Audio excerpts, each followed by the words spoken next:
Woodrow Wilson. Introduction. The intellectual roots of public administration as a discipline are traced to the pioneering contributions made by Woodrow Wilson in the 1880s. Wilson, through his famous essay, The Study of Administration, stimulated interest in and stressed the need for a scientific study of administration. His essay was epochal in delineating the conduct of government as a field for analytical study and generalization, and the beginning of public administration as a subject of inquiry. Woodrow Wilson provided the rationale for public administration to be an academic discipline and professional specialty. Though Wilson asserted that the aim of his work was to produce a semi-popular introduction to administrative studies, the essay is generally regarded as the beginning of public administration as a specified study. A significant feature of Wilson's contribution was that he wrote the essay when he had no personal experience of American administration, and his article was regarded as a significant trailblazing effort.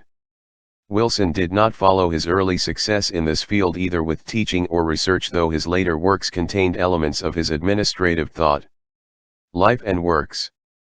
Thomas Woodrow Wilson, 1856–1924, was born in Stanton, Virginia, USA, and he studied politics, government and law. He went to Davidson College for a year in 1873 and later transferred to Princeton, from where he graduated in 1879. After graduation, he joined the law school of the University of Virginia for a brief period and later studied on his own and passed the Georgia bar examination. Wilson started practicing law in 1882 in Atlanta. But after a year in 1883 he joined Johns Hopkins University, from where he obtained a Ph.D. in 1886 in history and political science. An interesting feature of his academic career is that he published his first book, Congressional Government, in his 28th year when he was in his second year of graduation at Johns Hopkins University. This book was quite independent of his studies and was used only ex post facto for purposes of Ph.D. The dissertation brought him fame and also teaching appointment at Bryn Mawr College for Women, 1885–88. He later worked at Wesleyan University, 1888–1890. In 1890 he joined Princeton University as professor of jurisprudence and political economy and continued there for over a decade until 1902. He was president of Princeton University between 1902 to 1910, and his tenure saw sweeping reforms in curriculum and administration. He revolutionized teaching, established new faculties, and played a significant role in the development of the university as a great university in the 20th century. He was elected president of the American Political Science Association in 1911. Wilson was governor of New Jersey, 1911–1913, and President of USA, 1913–1921. He wrote 8 books and published several papers. Wilson was a recipient of Nobel Peace Prize in 1919 for his peace efforts and contribution to the formation of League of Nations. Wilson was an outstanding professor of political science, an administrative scholar, a historian, an educationist, a reformer, and a statesman. Having been deeply influenced by contemporary events, he felt that the study of administration was a possible method for correcting the political abuses of the spoils system that were so apparent in those days.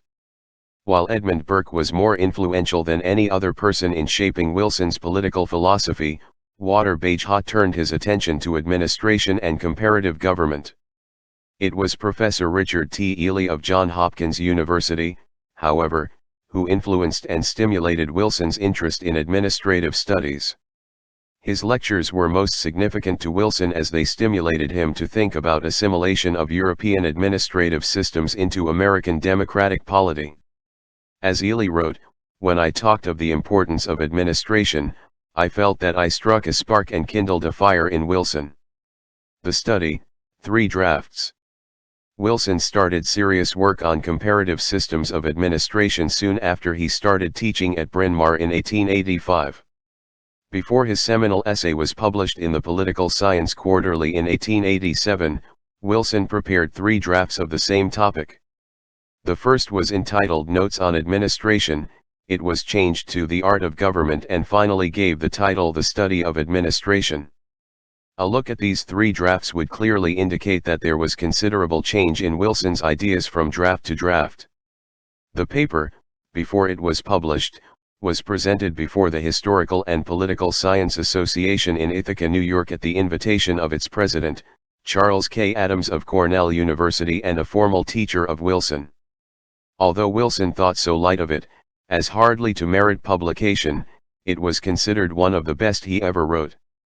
According to one authority, it immediately became famous among specialists on administration and has always been a mine of wisdom.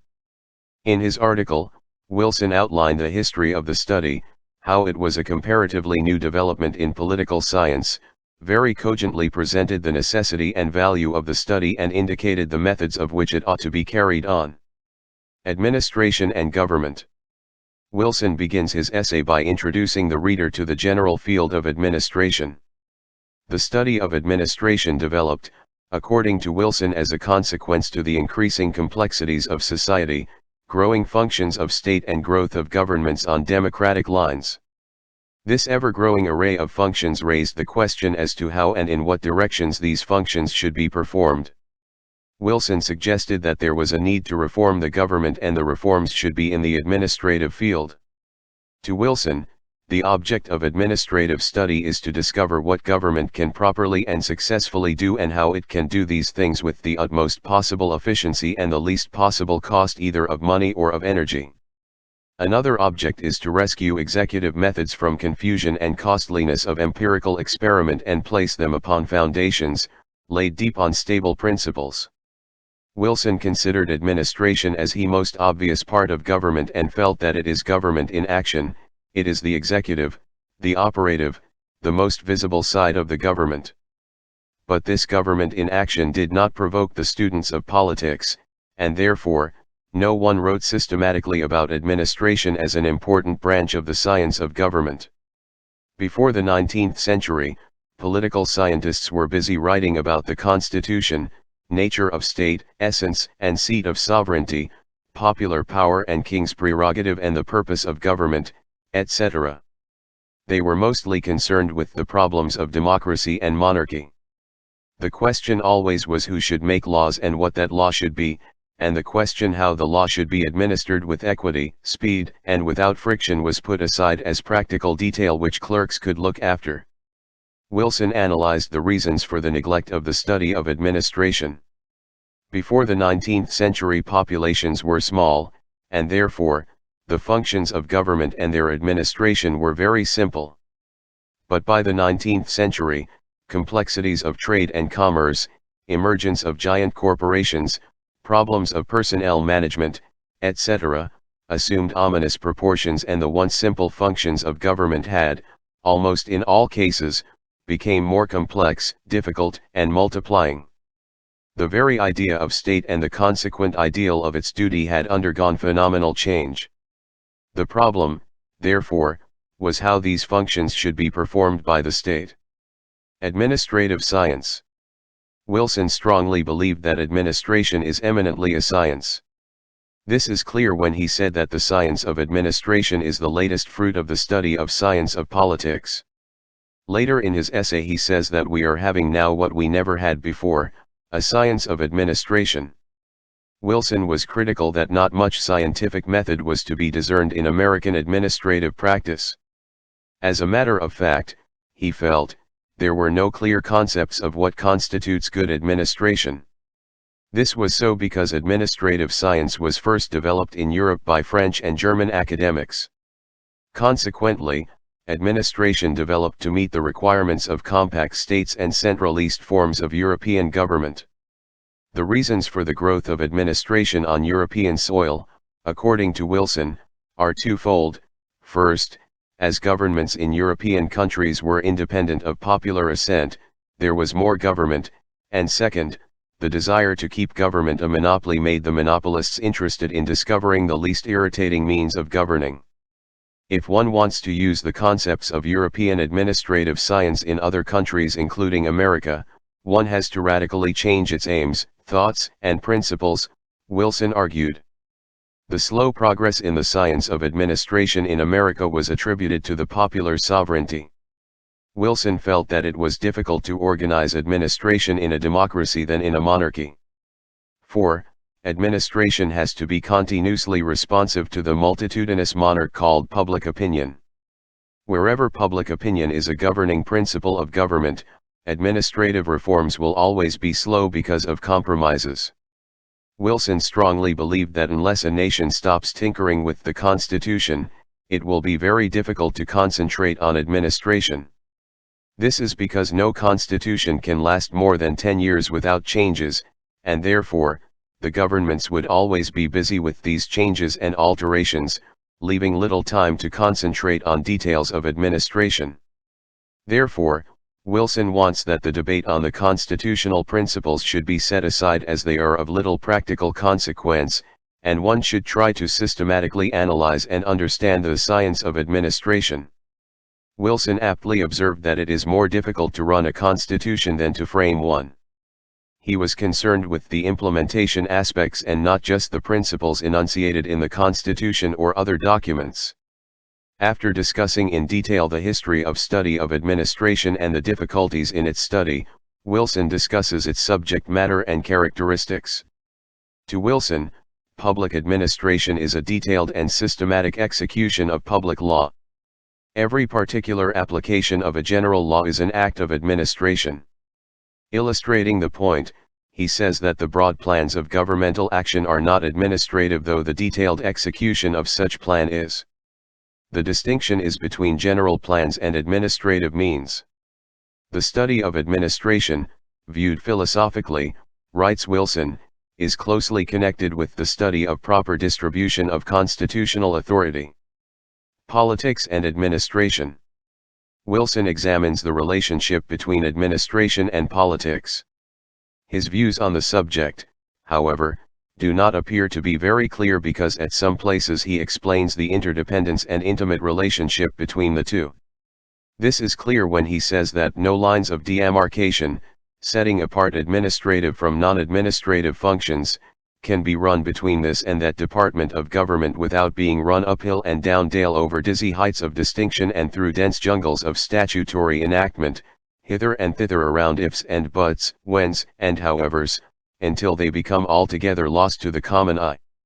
Later in 1891, Wilson wrote that no topic in the study of government can stand by itself, least of all perhaps administration, whose part it is to mirror the principles of government in operation. Administration cannot be divorced from its connections with the other branches of public law without being distorted and robbed of its true significance. Its foundations are those deep and permanent principles of politics. From these statements, it is evident that Wilson was aware of the interdependence between politics and administration, while trying to carve out the field of public administration. Wilson argues at other places that administration and politics are separate. He felt that administration lies outside the sphere of politics. Administrative questions are not political questions. He further says that politics is the special province of the statesman and administration that of the technical official. Later in his essay he says that bureaucracy can exist only where the whole service of the state is removed from the common political life of the people, its chiefs as well as its rank and file. Its motives, its objectives, its policy, its standards must be bureaucratic. Thus Wilson tries to establish a distinction between administration and politics. From the foregoing, it appears that Wilson vacillated between separability and inseparability of administration and politics. This made the later scholars on the subject to speculate differently about his ideas and intentions on the subject. For instance, Mosier stressed that Wilson made the most vigorous statement on the politics-administration dichotomy. Riggs, on the other hand, thought differently. He says that for Wilson not only politics and administration are closely intertwined, but administrative actions are scarcely conceivable except as the implementation of general policies formulated by political means. Thus Wilson was under no illusion that administrative development could take place in a political vacuum. Wilson attempted to outline a coherent idea about politics and administration and how each should be separate, yet they work together. His idea was to improve efficiency of government operations by developing an administrative system free from political interference.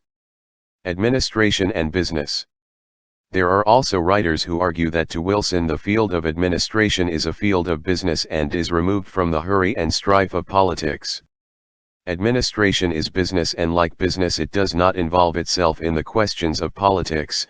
Administration being removed from politics is not subject to the vagaries and vicissitudes, but it goes on uninterrupted, continuing the promise of the system.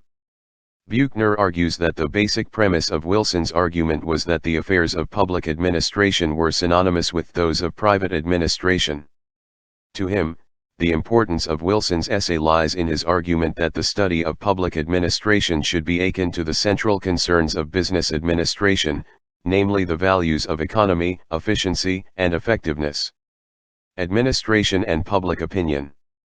The relations between public opinion and administration were also examined by Wilson. The question was what part public opinion should take in the conduct of administration. To this Wilson says that public opinion takes the place of an authoritative critic. But the problem is to make public opinion efficient without suffering it to be meddlesome.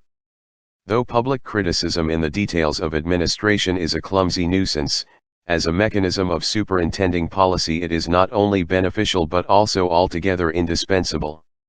Therefore, Wilson felt that the administrative study should find the best means for giving public criticism this control and at the same time should shut it from all interference in administration. The civil service. The indispensability of a technically schooled civil service was strongly advocated by Wilson. A civil service based on merit was necessary to organize democracy. Although Wilson believed that administrators were in principle not involved in the political process, he was strongly opposed to the creation of bureaucratic elite not subject to democratic control. He felt that the civil service reform, which was then in progress in America, was only a prelude to a fuller administrative reform, a moral preparation for what is to follow. These reforms, which were intended to make the service unpartisan, opened the way for making administration businesslike. The reforms in the methods of appointment, he said, should be extended to executive functions and to methods of executive organization and actions. He wanted the civil service to be cultured and self-sufficient enough to act with sense and vigor, and yet so intimately connected with the popular thought, by means of elections and constant public counsel, as to find arbitrariness or class spirit out of the question. Thus Wilson, as Nicholas Henry observed, facilitated the expansion of an ethical sense of public duty beyond the conceptual confines of the civil service and into the entire intellectual terrain of public administration. Comparative method. Wilson, in the final section of the article, examined the methods best suited for the study of administration. He rejected the philosophical method and emphasized the historical and comparative methods. He says that nowhere else in the whole field of politics can one use these methods more safely than in the province of administration. Without comparative studies in government, Wilson asserted, we cannot rid ourselves of the misconception that administration stands upon different bases in democratic and other states. One can never learn the weaknesses or virtues or peculiarities of any system without comparing it with other system. Allaying the fears that comparative method may lead to the import of foreign systems, he says, if I see a murderous fellow sharpening the knife cleverly, I can borrow his ways of sharpening knife without borrowing his probable intention to commit murder with it. Wilson felt that one can learn from European autocracies their more efficient administrative methods without importing their autocratic spirit and ends, indeed that we must do so if democracy is to be able to meet the challenge of chaos from within and of course from without. There are divergent interpretations of Wilson's thinking on the important aspect of export of administrative technology from one country to another. Riggs, for example, believes that Wilson gave his highest loyalty to democratic government and he would never have approved export of administrative technology to non-democratic countries. He would have recommended first to concentrate on political development, in the sense of promoting democratic reforms as a prelude to administrative reorganization. Thus Riggs felt that Wilson was quite aware of the political context of administrative reform and of development administration. But Hetty thinks differently.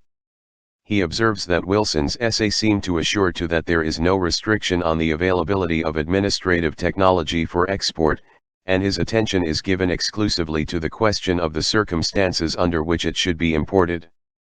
The government, new meaning. Wilson, we have noted earlier, did not pursue his academic interest in public administration beyond the study. The publication of article The New Meaning of Government a quarter century later in 1912 in Women's Magazine in the month when he was elected as President of U.S., however, can be considered as a significant publication in which he again reflected on governance and administration. In this very short article, he reinforces some of the ideas and conceptions articulated in the study and takes some of them further as he prepares to take the reins of administration and governance of the USA. An important aspect is that he focuses more on implementation aspects of administration. In the study he talks of the consent of the governed, but in the meaning of government he extends the consent to the participation in government of all classes and interests and disentanglement of the government from all the vested interests and free from every kind of private and narrow control to become responsive to genuine public opinion and develop the vision of the nation. He reinforces the earlier argument that the government should be thoroughly efficient as a successful business organization would be. He argues that the law, should be clear, explicit, founded upon fact, unmistakable in its command and in its penalties, and should be changed if they are bad. He emphasizes on the implementation of the laws thoroughly, intelligently, fearlessly, and without reference to persons or interests, financial or political.